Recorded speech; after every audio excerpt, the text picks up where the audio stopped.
ಮುಂಡತಿ ಕೋಡುವಿನ ಪಟಾಕಿ ಸಂಗ್ರಹಣಾ ಘಟಕದಲ್ಲಿ ಸಂಭವಿಸಿದ ಭೀಕರ ಸ್ಫೋಟದಲ್ಲಿ 14 ಜನ ಸಾವನ್ನಪ್ಪಿದ ನಂತರ ತ್ರಿಶೂರ್ ಪೂರಂ ಉತ್ಸವದ ಪಟಾಕಿ ಪ್ರದರ್ಶನವನ್ನ ನಡೆಸುವ ಬಗ್ಗೆ ಸರ್ಕಾರವೇ ನಿರ್ಧಾರ ತೆಗೆದುಕೊಳ್ಳುತ್ತದೆ ಎಂದು ದೇವಸ್ವಂಗಳ ಅಧಿಕಾರಿಗಳು ತಿಳಿಸಿದ್ದಾರೆ. ಕೇರಳದ ತ್ರಿಶೂರ್ ಜಿಲ್ಲೆಯ ಮುಂಡತಿಕೋಡ್ನಲ್ಲಿ ನಿನ್ನೆ ಸಂಭವಿಸಿದ ಪಟಾಕಿಗಳ ಸ್ಫೋಟದಲ್ಲಿ 14 ಜನ ಸಾವನ್ನಪ್ಪಿದ್ದಾರೆ ಮತ್ತು ಹಲವರು ಗಾಯಗೊಂಡಿದ್ದಾರೆ. ಈ ಸ್ಫೋಟವು ತಿರುವಾಂಬಾಡಿ ದೇವಸ್ಥಾನದ ಬಳಿ ಸಂಭವಿಸಿದೆ.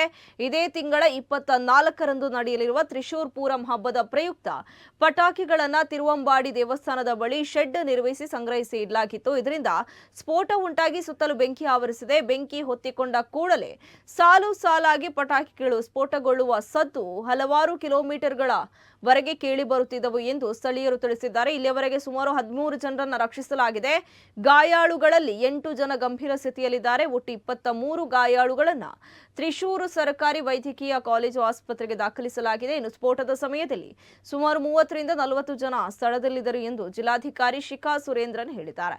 ಸ್ಫೋಟದ ನಿಖರವಾದ ಕಾರಣ ಸ್ಪಷ್ಟವಾಗಿಲ್ಲ. ರಕ್ಷಣಾ ಕಾರ್ಯಾಚರಣೆಗಳು ವೇಗದಲ್ಲಿ ಮುಂದುವರೆದಿದ್ದು ಪೊಲೀಸ್, ಅಗ್ನಿಶಾಮಕ ಮತ್ತು ರಕ್ಷಣಾ ಸೇವೆಗಳು, ಆರೋಗ್ಯ ಇಲಾಖೆ, ಕಂದಾಯ ಅಧಿಕಾರಿಗಳು ಮತ್ತು ವಿಪತ್ತು ನಿರ್ವಹಣಾ ತಂಡಗಳು ಸೇರಿದಂತೆ ಹಲವಾರು ಸಂಸ್ಥೆಗಳು ಸಮನ್ವಯದಿಂದ ಕಾರ್ಯನಿರ್ವಹಿಸುತ್ತಿವೆ.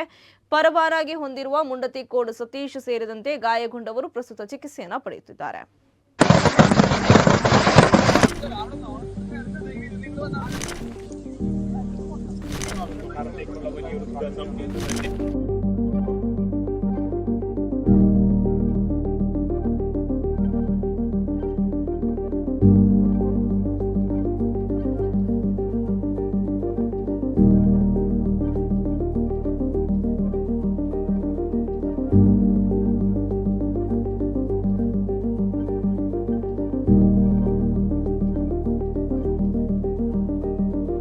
you